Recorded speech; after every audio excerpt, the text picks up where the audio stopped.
తెలంగాణ ప్రభుత్వ మూడవ ముఖ్యమంత్రిగా రేవంత్ రెడ్డి డిసెంబర్ 6న ఎల్బీ స్టేడియంలో ప్రజల మధ్యలో ప్రజా ప్రభుత్వానికి ముఖ్యమంత్రిగా ప్రమాణ స్వీకారం చేయటం జరిగింది. ఆయన గతంలో ఎన్నికల ప్రచారం చేసే సమయంలో నేను డిసెంబర్ 9న ప్రమాణ స్వీకారం చేయబోతాను. డిసెంబర్ 9కున్న ప్రాధాన్యత ఏంటంటే డిసెంబర్ 9 సోనియా గాంధీ పుట్టినరోజు.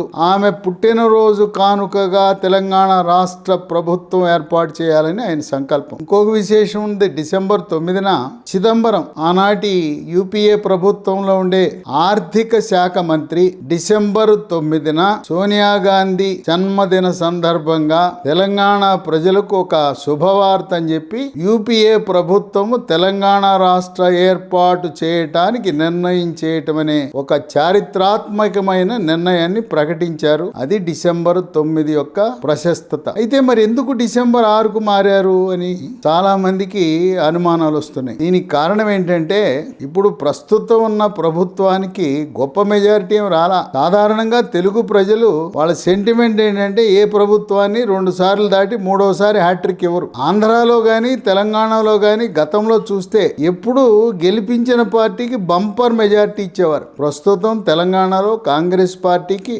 బొటాబొటి మెజారిటీ మాత్రమే ఉంది. కావలసిన సంఖ్య 60, కాంగ్రెస్ ఎమ్మెల్యేల సంఖ్య 64 మాత్రమే. అవసరమైన దానికంటే 4 మాత్రమే ఎక్కువ ఉన్నారు. అందువల్ల ఆలస్యము చేయటం వల్ల మంత్రివర్గ స్థానం ఆశిస్తున్న వారు మరే విధంగా ప్రలోభాలకు గురై ఏదైనా జరగచ్చనే ఒక అనుమానంతో జాతీయ కాంగ్రెస్ నాయకత్వం త్వరగా ప్రమాణ స్వీకారం కార్యక్రమాన్ని చేపట్టారు. ఎందుకంటే 2018లో 19 మంది కాంగ్రెస్ ఎమ్మెల్యేలను తెలంగాణ ప్రజలు గెలిపిస్తే 12 మంది కాంగ్రెస్ ఎమ్మెల్యేలు బీఆర్ఎస్ పార్టీకి అమ్ముడుపోయారు. అందువల్ల ఆ చరిత్ర ఉన్నది కనుక ఏదైనా జరగగలదనే భయంతో త్వరగా ఏర్పాటు చేశారు. అదే కాకుండా కర్ణాటక, మధ్యప్రదేశ్, మహారాష్ట్ర గత అనుభవాలను చూసి కాంగ్రెస్ పార్టీ అధికారంలో ఉన్న కాంగ్రెస్ ఎమ్మెల్యేలు ఫిరాయింపుల వల్ల కాంగ్రెస్ ప్రభుత్వము కర్ణాటక, మధ్యప్రదేశ్, మహారాష్ట్రలో కూలిపోయిన విషయాన్ని కూడా పరిశీలించి నిఘా వర్గాల నుంచి వస్తున్న సమాచారం మేరకు ఆలస్యం చేయటం మంచిది కాదని త్వరగా 6వ తారీఖే ప్రమాణ స్వీకారాన్ని పూర్తి చేయటం జరిగింది. ఇది ఈ మంత్రివర్గ కూర్పు చక్కగా సమతుల్యతను సాధించే విధంగా ఏర్పాటు చేశారు. సీనియర్లకు స్థానం కల్పించారు. రాజకీయ అనుభవంతో పాటు గతంలో మంత్రిగా పనిచేసిన అనుభవం ప్రాధాన్యత ఇవ్వటం అనేది జరిగింది. తొలి విడతగా 12 మందికి ప్రాతినిధ్యం మంత్రివర్గంలో కల్పించిన రాబోయే రోజుల్లో విస్తరణలో మరొక 6గురికి అవకాశం కల్పించే పరిస్థితి ఉంది. అయితే ఈ 18 మంది కాకుండా కేబినెట్ ర్యాంకుతో కూడిన మరికొన్ని పదవులు కూడా మంత్రితో సమానమైన హోదా కలిగిన పదవులు ఉన్నాయి. ఇప్పటికే తెలంగాణ రాష్ట్ర సభాపతి, శాసన సభాపతి, స్పీకర్ గా వికారాబాద్ నుంచి గెలిచిన గతంలో మంత్రిగా పనిచేసిన దళిత సామాజిక వర్గానికి, ఎస్సీ సామాజిక వర్గానికి చెందిన గడ్డం ప్రసాద్ కుమార్ పేరు ప్రకటించడం జరిగింది. కేసీఆర్ దళితుణ్ణి ముఖ్యమంత్రి చేస్తామని తెలంగాణ ప్రజలను మోసం చేస్తున్న తరుణంలో బట్టి విక్రమార్క పేరు ముఖ్యమంత్రిగా పరిశీలించిన కొన్ని ప్రత్యేక కారణాల వల్ల రేవంత్ రెడ్డిని ముఖ్యమంత్రిగా బాధ్యతలు చేపట్టవలసిందిగా కాంగ్రెస్ హైకమాండ్ నిర్ణయం తీసుకున్నది. ఉప ముఖ్యమంత్రిగా బట్టి విక్రమార్కకు తగు గౌరవం ఇచ్చారు. ఆంధ్రప్రదేశ్ రాష్ట్రంలో లాగా 5గురు ఉప ముఖ్యమంత్రులు పెడితే వాళ్ళు మంత్రి కాదు, ఉప ముఖ్యమంత్రి కాదు, ఎవడో లెక్క చేసే పరిస్థితి లేదు. నామకే వాస్తే ఉప ముఖ్యమంత్రులు తప్పనిచ్చి వాళ్ళ మాట ఎవ్వడు పట్టించుకునే నాదుడే లేడు. అలా కాకుండా కర్ణాటక రాష్ట్రంలో లాగా ఏ విధంగా డీకే శివకుమార్ అక్కడుండే రాజకీయాలను, ప్రభుత్వ పరిపాలనను శాసిస్తున్నాడో అదే విధంగా రేవంత్ రెడ్డికి సమానంగా డిప్యూటీ ముఖ్యమంత్రి, ఉప ముఖ్యమంత్రి బట్టి విక్రమార్క కూడా పాలనా విషయంలో గాని, పార్టీ వ్యవహారాల్లో గాని, వివిధ కార్పొరేషన్లకు పదవులు, నామినేటెడ్ పదవుల విషయంలో గాని సమాన హక్కులుండే విధంగా ఒకే ఒక ఉప ముఖ్యమంత్రి ఉండాలని కాంగ్రెస్ అధిష్టానం నిర్ణయం తీసుకోవడం జరిగింది. సామాజిక న్యాయానికి కట్టుబడి అన్ని కులాలకు ఉమ్మడి జిల్లాల ప్రాతిపదికన మంత్రివర్గంలో ప్రాతినిధ్యం చేకూర్చడం జరుగుతుంది. 33 జిల్లాలున్నా ఇప్పుడు ఏర్పడిన చిన్న జిల్లాకు ఒక మంత్రిని ఇవ్వటం కష్టం కనుక 10 ఉమ్మడి జిల్లాల ప్రాతిపదికన సమర్థత ఆధారంగా రాజకీయంగా ఎవరైతే కష్టపడ్డారో వారికి మంత్రివర్గంలో స్థానం లభించటం అనేది జరిగింది. అయితే ఇక్కడ ప్రమాణ స్వీకారంలో మనం ఎన్నడూ చూడని విధంగా 3 వేదికలు వేశారు. ఒకటి ప్రధాన వేదిక, మరోపక్క జాతీయ స్థాయి నుంచి విచ్చేసిన అతిథులు వారికొక వేదిక, మరోపక్క జిల్లాలలో ఉండే జిల్లా కాంగ్రెస్ అధ్యక్షులు, ప్రముఖ కాంగ్రెస్ నాయకులు వాళ్ళందరినీ గౌరవించే విధంగా మరొక వేదిక. ప్రధాన వేదికపై రేవంత్ రెడ్డి, కాబోయే మంత్రులు సోనియా గాంధీ, రాహుల్ గాంధీ, ప్రియాంక గాంధీ, మల్లికార్జున ఖర్గే, కర్ణాటక రాష్ట్ర ముఖ్యమంత్రి సిద్ధరామయ్య, అలాగే హిమాచల్ ప్రదేశ్ ముఖ్యమంత్రి. ఇంకొక విశేషం ఏంటంటే 64 మంది ఎమ్మెల్యేలు ప్రధాన వేదికపై కూర్చోబెట్టడం మరొక ఆసక్తికరమైన ఘట్టం. దీంతోపాటు రేవంత్ రెడ్డి కుటుంబ సభ్యులు, భార్య గీత, కుమార్తె, అలాగే అల్లుడు, పుట్టిన బిడ్డ, తన కుమార్తెకు పుట్టిన బిడ్డ, వీళ్ళందరూ కూడా ప్రధాన వేదిక ముందు వరుసలో ఆసీనులు కావటం ఒక విశేషం. ఇక సిద్ధరామయ్య, డికే శివకుమార్ బెంగళూరు నుంచి వచ్చి అక్కడ రవీంద్ర భారతి దగ్గర ట్రాఫిక్లో ఇరుక్కుపోయి ముఖ్యమంత్రి కాన్వాయ్ కూడా ముందుకు కదలని పరిస్థితిలో కాలినడక మీద ఎల్బీ స్టేడియంకి ఆలస్యంగా రావటం అనేది ఒక అంశంగా కొంతమేరకు ట్రాఫిక్ పోలీసుల యొక్క వైఫల్యంగా మనం భావించవలసి ఉంటుంది.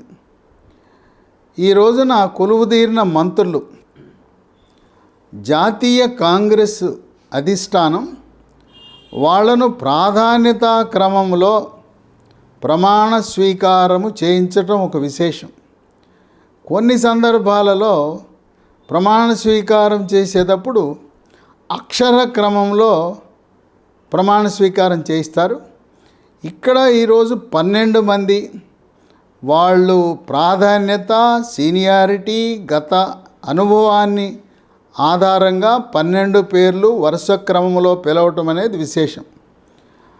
రేవంత్ రెడ్డి ప్రమాణ స్వీకారం చేసిన తర్వాత రెండవ వ్యక్తిగా ఉప ముఖ్యమంత్రిగా, మంత్రిగా బట్టి విక్రమార్క ప్రమాణ స్వీకారం చేయటం జరిగింది. ప్రమాణ స్వీకారం అయిన తర్వాత వాళ్ళిద్దరూ, ముఖ్యమంత్రి ఉప ముఖ్యమంత్రి ఇద్దరు కూడా ఆత్మీయంగా ఆలింగనం చేసుకుని ప్రజలకు అభివాదం చేయటం అనేది అందరినీ ఆకర్షించిన విషయం. మూడవ మంత్రిగా ఉత్తమ కుమార్ రెడ్డి, 4 దామోదర రాజనరసింహ. అందరూ తెలుగులో పదవీ ప్రమాణ స్వీకారం చేస్తే మరి దామోదర రాజనరసింహ మనం ఎప్పుడో బ్రిటిష్ వాళ్ళను మర్చిపోయాం. బ్రిటిషు సామ్రాజ్యం గురించి ఇప్పుడు మనం కథలు చెప్పుకుంటాం.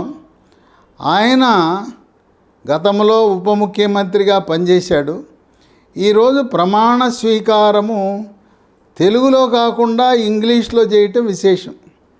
ఎందుకంటే తెలుగు రాష్ట్రంలో జన్మించి తెలుగులో ఆయన ప్రమాణ స్వీకారం చేసి ఉంటే బాగుంటుందని విజ్ఞులు, మేధావులు, విశ్లేషకులు భావిస్తున్నారు.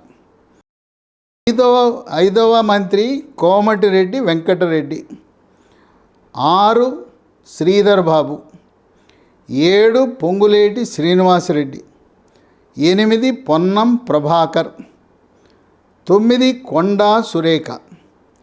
కొండా సురేఖ ఆయన భర్త కొండా మురళి. వీళ్ళు నక్సలైట్ ఉద్యమంలో పనిచేశారు.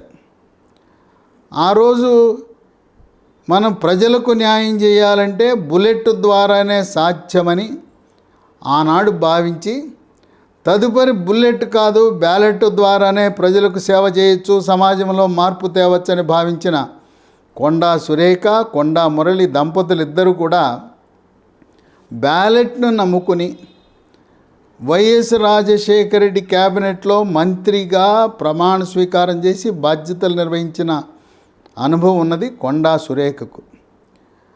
కొండా సురేఖ మాదిరిగా 10వ ప్రాధాన్యత కలిగిన సీతక్క, ఆమె కూడా బుల్లెట్ అనే సిద్ధాంతంతో నక్సలైట్ ఉద్యమంలో పనిచేసి తదుపరి జనజీవన శ్రేసి చంద్రబాబు నాయుడు ప్రోత్సాహంతో తెలుగుదేశం పార్టీలో చేరి శాసనసభ్యురాలుగా కోవిడ్ సమయంలో ఎనలేని సేవ చేసి ఆమె కూడా బ్యాలెట్ ద్వారానే ఏదైనా సాధించవచ్చు అనే ఒక దృఢ సంకల్పంతో ఈనాడు మంత్రిగా ప్రమాణ స్వీకారం చేశారు. ఇక 11 తుమ్మల నాగేశ్వరరావు, ఆయన కూడా సీనియర్ నాయకుడు. ఆయన ఎన్టీఆర్ క్యాబినెట్లో, చంద్రబాబు నాయుడు క్యాబినెట్లో, కేసీఆర్ క్యాబినెట్లో, ప్రస్తుతం రేవంత్ రెడ్డి క్యాబినెట్లో 4 ముఖ్యమంత్రుల దగ్గర పనిచేసిన ఆయనకి చరిత్ర మిగిలిపోతుంది. ఇక 12 జూపల్లి కృష్ణారావు. జూపల్లి కృష్ణారావు ఆయన కొల్లాపూర్ నియోజకవర్గం నుంచి ఘన విజయం సాధించి, ఆయన కూడా గతంలో వైఎస్ రాజశేఖర రెడ్డి ఆయన క్యాబినెట్లో పనిచేసి, తదుపరి కేసీఆర్ క్యాబినెట్లో పనిచేసి, ప్రస్తుతం రేవంత్ రెడ్డి క్యాబినెట్లో కూడా స్థానం పొందటం జరిగింది. ఇక ఇతరులు కోమటిరెడ్డి వెంకటరెడ్డి, శ్రీధర్ బాబు, పొంగులేటి శ్రీనివాసరెడ్డి, పొన్నం ప్రభాకర్, వీళ్ళు కూడా మంత్రి స్థానం పొందడం జరిగింది. సామాజిక వర్గాల వారిగా చూస్తే రెడ్డి సామాజిక వర్గానికి 4 బెర్తలు లభించినాయి. రేవంత్ రెడ్డి, ఉత్తమ్ కుమార్ రెడ్డి, కోమటిరెడ్డి వెంకటరెడ్డి, పొంగులేటి శ్రీనివాసరెడ్డి. ఇంకా అగ్రవర్ణాలకి మరో 3 బెర్తలు ఇవ్వటం జరిగింది క్యాబినెట్లో. కమ్మ సామాజిక వర్గానికి చెందిన తుమ్మల నాగేశ్వరరావు, వెలమ సామాజిక వర్గానికి చెందిన జూపల్లి కృష్ణారావు, ఇక బ్రాహ్మణ సామాజిక వర్గానికి చెందిన శ్రీధర్ బాబు. మొత్తం చూసుకుంటే అగ్రవర్ణాలకు ఈనాడు ప్రమాణ స్వీకారం చేసిన 12 మందిలో 7గురికి అవకాశం లభించింది. ఎస్సీ సామాజిక వర్గం, దళిత సామాజిక వర్గానికి చెందిన మల్లుభట్టి విక్రమార్క, ఆయనతో పాటు దామోదర రాజనరసింహ 2కి స్థానం లభించింది. ఎస్టీ గిరిజన సామాజిక వర్గానికి, కోయ సామాజిక వర్గానికి సీతక్క 1కి స్థానం లభించింది. ఇక బీసీ సామాజిక వర్గానికి 2 మంత్రి పదవులు లభించినాయి. అయితే కొండా సురేఖ ఆమె పద్మశాలి సామాజిక వర్గానికి చెందిన మహిళ, భర్త కొండా మురళి మున్నూరు కాపు సామాజిక వర్గానికి చెందినవాడు. అంటే 2 కులాలను తృప్తిపరిచే పరిస్థితి కొండా సురేఖ మంత్రివర్గంలో స్థానం కల్పించడం ద్వారా జరిగింది. ఈ విధంగా సమతుల్యత అనేది సాధించారు. రెడ్డి సామాజిక వర్గానికి 4, ఇతర అగ్రవర్ణాలకు 3, దళితులకు 2, ఎస్టీలకు 1, బీసీలకు 2. ఈ విధంగా అన్ని సామాజిక వర్గాలను తృప్తిపరచడం. జిల్లాల వారీగా ఖమ్మం జిల్లాకు 3, నల్గొండ జిల్లాకు 2 పదవులు, వరంగల్కి 2 పదవులు, మహబూబ్ నగర్కు 2, కరీంనగర్కు 2, మెదక్కు 1. ఇవన్నీ కూడా ఉమ్మడి జిల్లాల ప్రాతిపదికనే మంత్రివర్గంలో స్థానం కల్పించడం జరిగింది.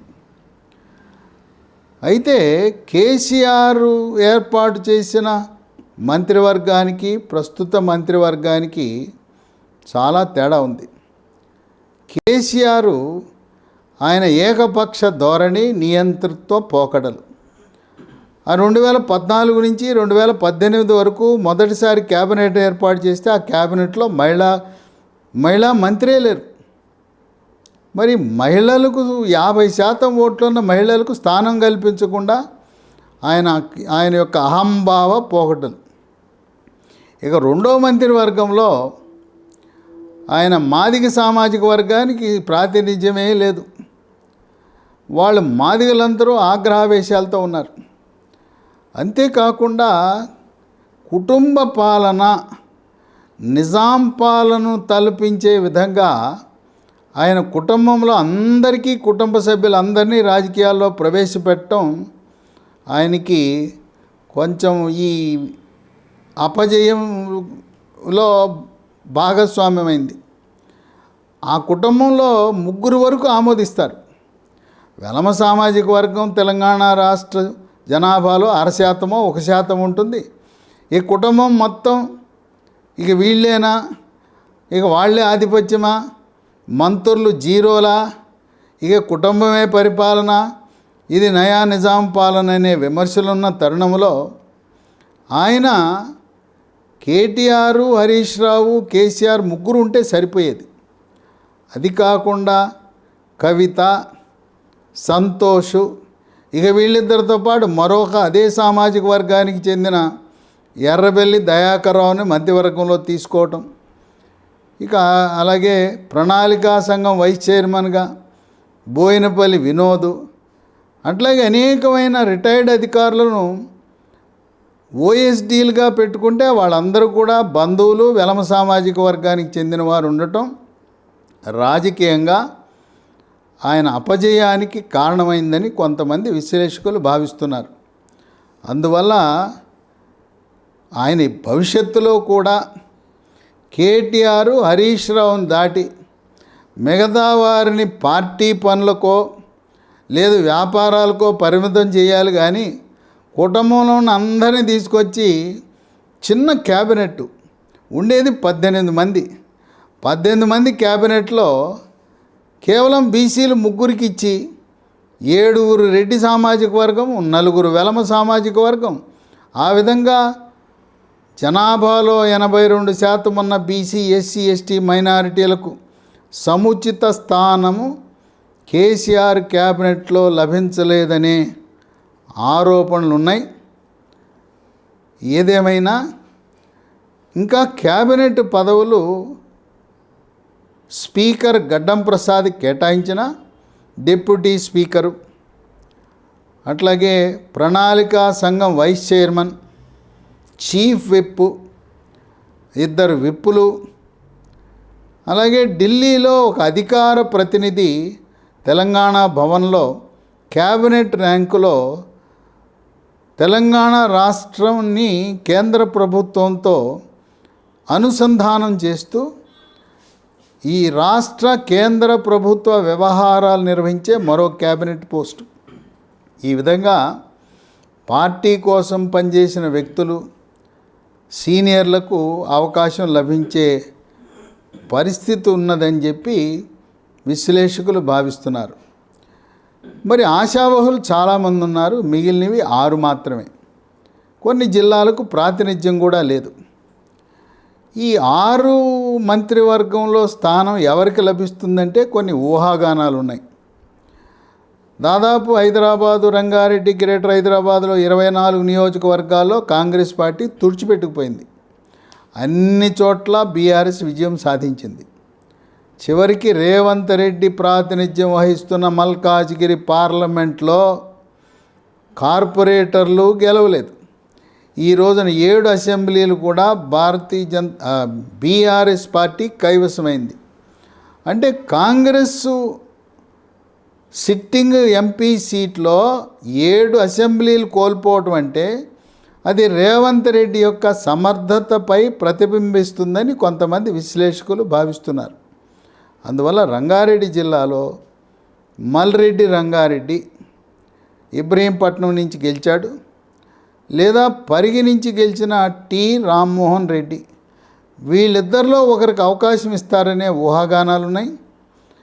ఇక గ్రేటర్ హైదరాబాదు ఉండే 24 నియోజకవర్గాల్లో చక్రం తిప్పగలిగిన శక్తి మైనంపల్లి హనుమంతరావుకు ఉంది, కానీ ఆయన ఓటమి చెందాడు.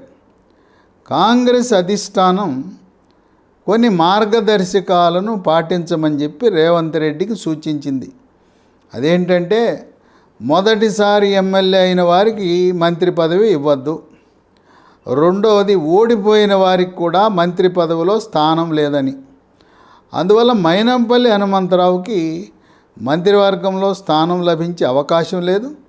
ఆయన మల్కాజ్గిరి పార్లమెంట్లో పోటీ చేసి 2024 ఏప్రిల్ మేలో తన విజయావకాశాలను పరీక్షించుకోబోతున్నాడు. 2014లో మైనంపల్లి హనుమంతరావు ఆయన పోటీ చేసి మల్లారెడ్డి తెలుగుదేశం పార్టీ అభ్యర్థి చేతిలో స్వల్ప ఓట్లతో ఓటమి చెందాడు. ఆ విధంగా మైనంపల్లి హనుమంతరావుకి క్యాబినెట్లో బెర్తు లభించే అవకాశం లేదు.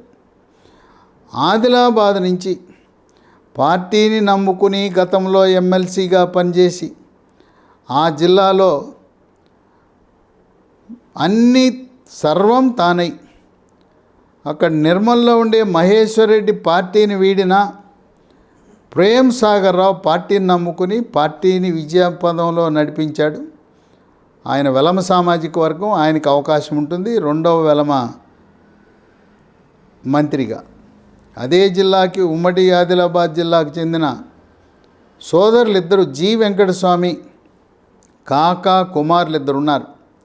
డాక్టర్ వివేక్ వెంకటస్వామి, ఆయన రకరకాలుగా పార్టీలు మారాడు. కాంగ్రెస్, టిఆర్ఎస్, బీజేపీ, మళ్ళీ కాంగ్రెస్.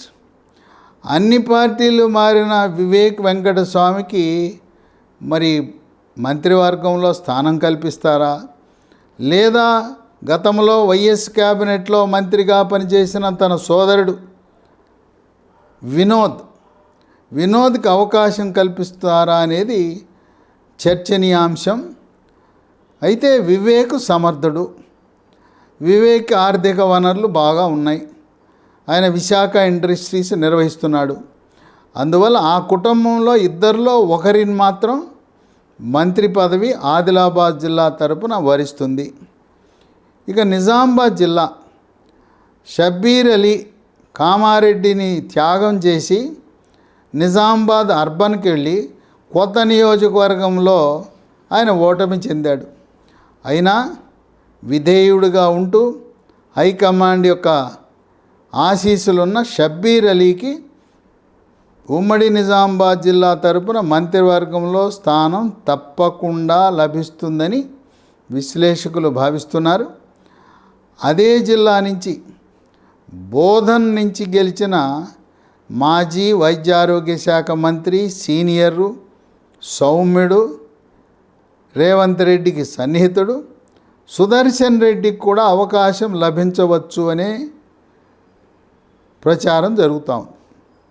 ఇక నల్గొండ జిల్లా నుంచి మూడవ మంత్రి ఇప్పటికే కోమటిరెడ్డి వెంకటరెడ్డి, ఉత్తమ్ కుమార్ రెడ్డి ఉన్నాడు.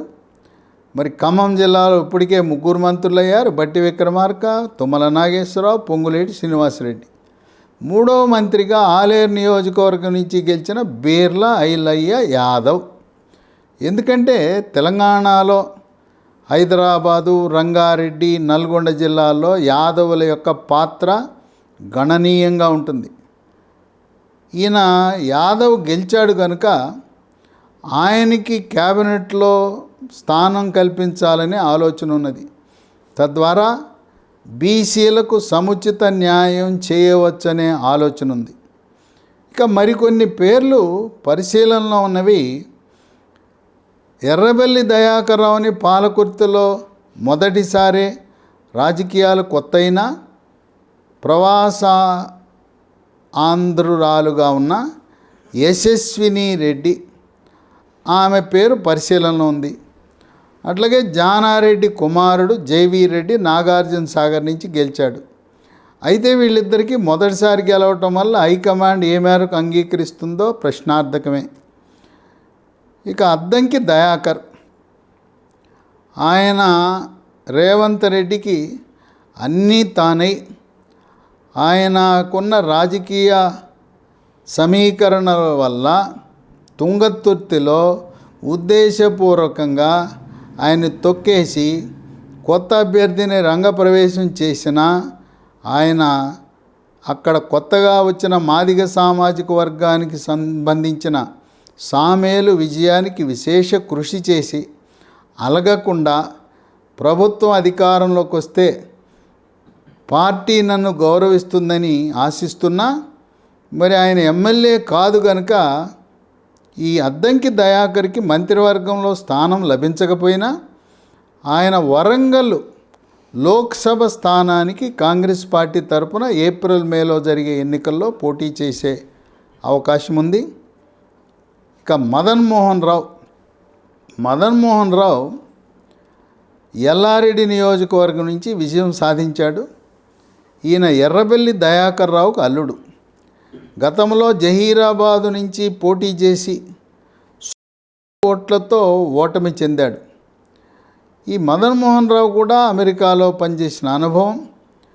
ఈ ఐటీ పరిశ్రమల శాఖ లాంటిది విదేశాలలో విద్యనభ్యసించి విదేశాలలో పనిచేసిన వారైతే కేటీఆర్ లాగా ఐటీ పరిశ్రమల శాఖ సమర్థవంతంగా నిర్వహిస్తూ విదేశీ పెట్టుబడులను ఆకర్షించవచ్చు అనే ఆలోచన ఉన్నది. దానికి యశస్విని రెడ్డి కానీ లేదా మదన్ మోహన్ రావు కానీ సమర్థులు అనే ప్రచారం జరుగుతున్నా మొదటిసారి ఎన్నికైన ఎమ్మెల్యేలకు మంత్రి పదవి లేదనే నియమము అధిష్టానము పెట్టడం వల్ల వీళ్ళు మంత్రివర్గంలో స్థానం పొందడానికి కొన్ని అడ్డంకులు అవరోధాలు ఏర్పడినాయి.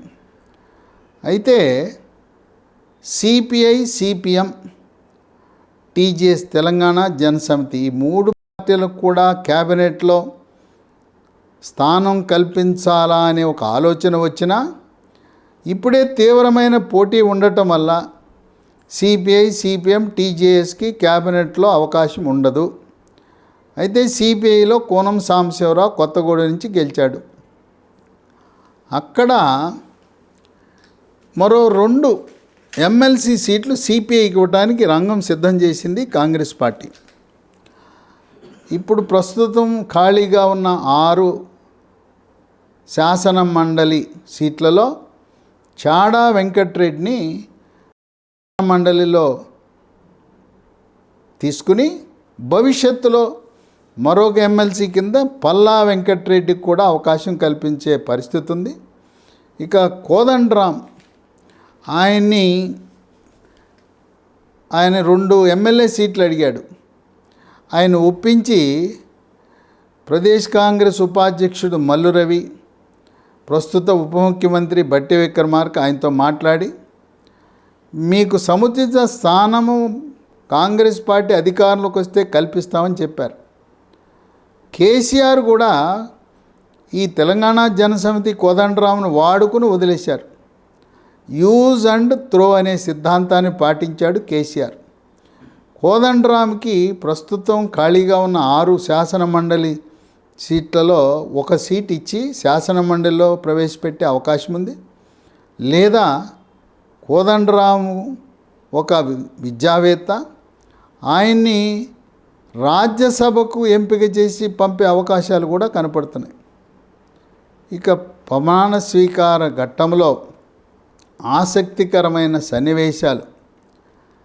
అక్కడ పాదాభివందనం చేసిన వ్యక్తులు, సోనియా గాంధీకి పాదాభివందనం చేసిన వ్యక్తులు రేవంత్ రెడ్డి భార్య గీత.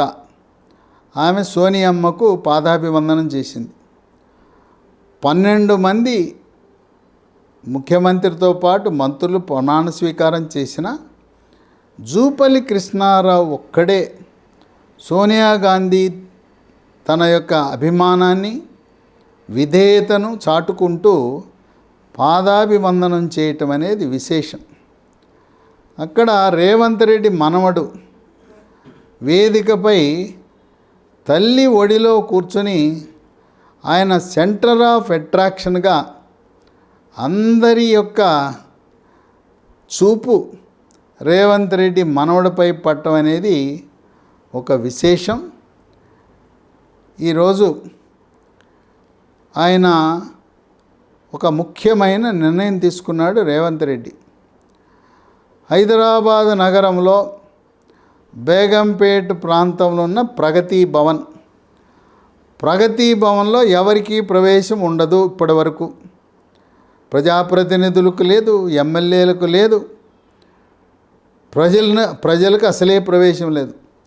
అటువంటి ప్రగతి భవన్ చుట్టుపక్కల ఉండే ఇనప కంచెను తొలగించేశారు.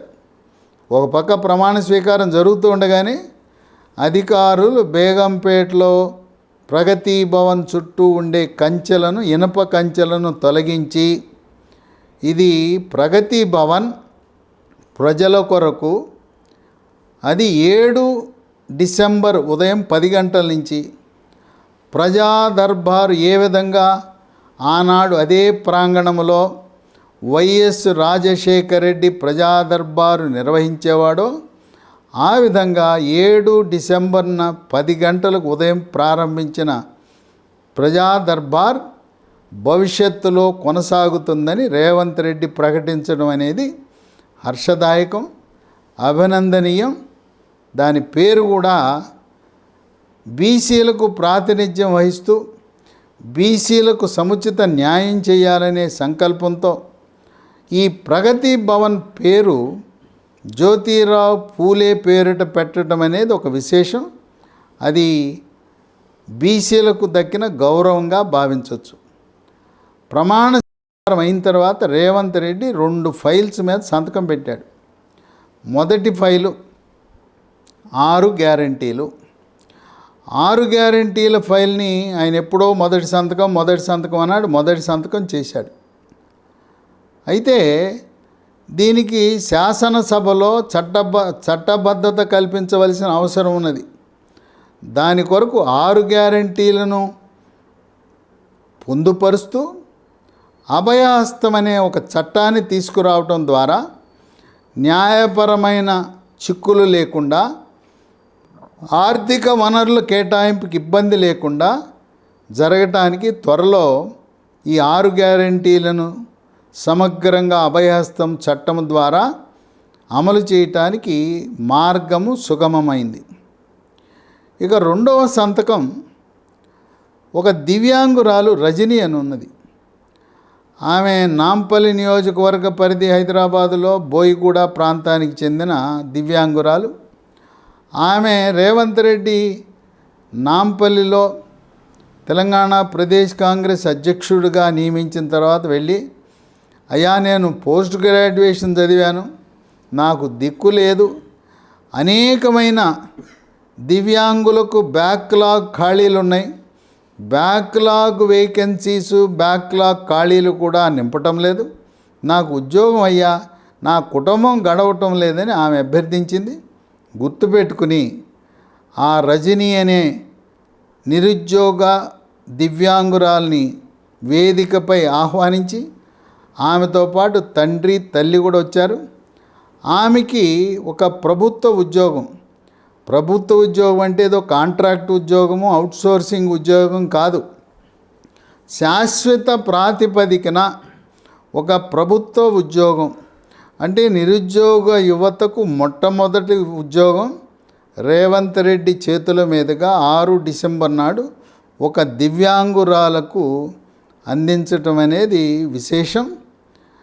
ఈ ప్రమాణ స్వీకార ఘట్టం ఎటువంటి ఇబ్బందులు లేకుండా, ఒక చిన్న ఇబ్బంది కర్ణాటక ముఖ్యమంత్రి సిద్ధరామయ్య, డికే శివకుమార్ వాళ్ళు రవీంద్ర భారతి సమీపంలో ట్రాఫిక్లో చిక్కుకుపోవటం మినహాయించి అన్నీ కూడా సవ్యంగా ఆశించిన విధంగా జరగటం అనేది విశేషం.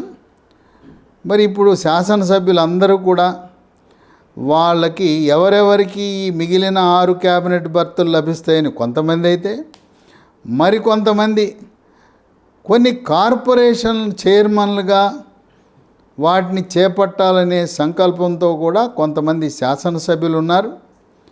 ఇక కొంతమంది ఆయన ప్రమాణ స్వీకారం చేయకముందే ఇది ప్రభుత్వం ఎన్నాళ్ళు ఉంటుంది 6 నెలలు అంటారు, కొంతమంది సంవత్సరంలోపే అంటారు.